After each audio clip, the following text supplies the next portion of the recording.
How's it going, fellow Detroit Red Wings fans?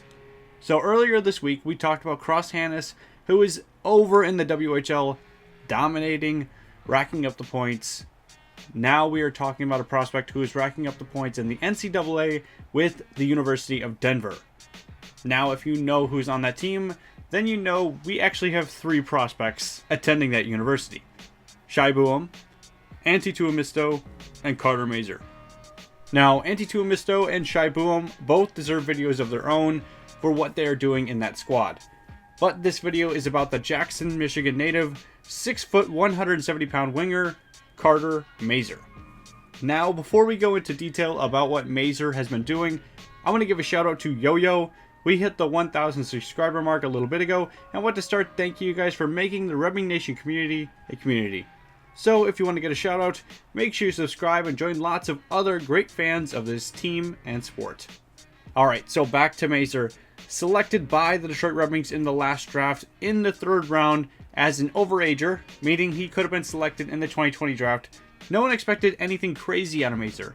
I mean, he did improve his point totals from his previous season, going from 13 points to 44 points in the same 47 games played as Tri-City Storm's captain, which was good enough for 2nd on the team in points, but still, this seemed more like a good locker room guy that had some potential to eventually make his way into the league and be more of a leader and a grinder than necessarily a player like Dylan Larkin or Lucas Raymond. Regardless, the Detroit Red Wings selected him, and Mazur was heading to Colorado to play for the University of Denver with Shai Buam and Antti Tuomisto and hopefully do well. But I doubt anyone was expecting the offensive outburst that Mazur has put on. While he isn't leading the team in points, he's definitely more than holding his own.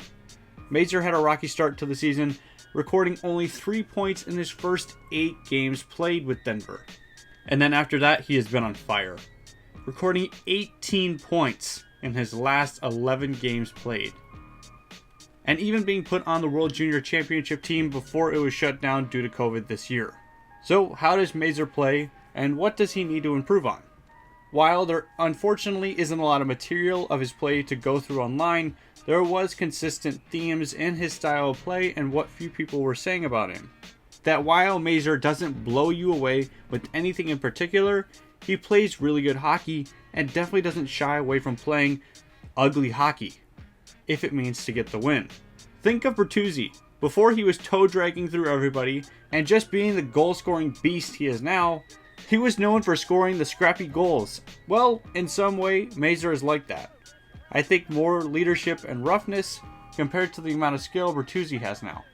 But who knows, maybe 5 years down the road, maybe Mazur starts to show Bertuzzi kind of skill. But for now, he seems destined for a solid 3rd line role on a playoff contending team. But who knows? He was just drafted, and the performance he's putting on was a mere dream when he was selected.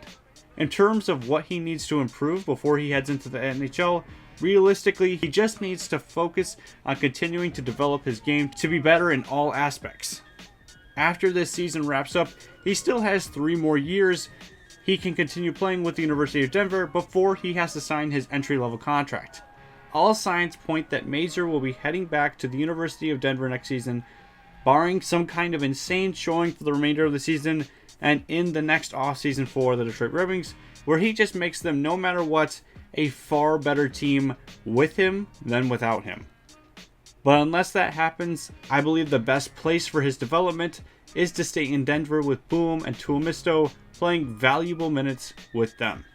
Give it another season or 2, and when he really starts to dominate, then sign him to an entry-level contract and put him in the show.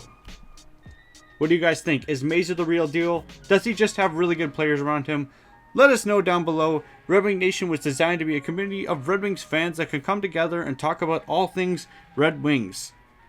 If you like this video, make sure you drop a like. That way we make more content that you like. And lastly, if you are a Red Wings fan, if you are a hockey fan, if you are just a good person, make sure you subscribe and join lots of other great fans of this team and sports. And until next time, lights on the red light district.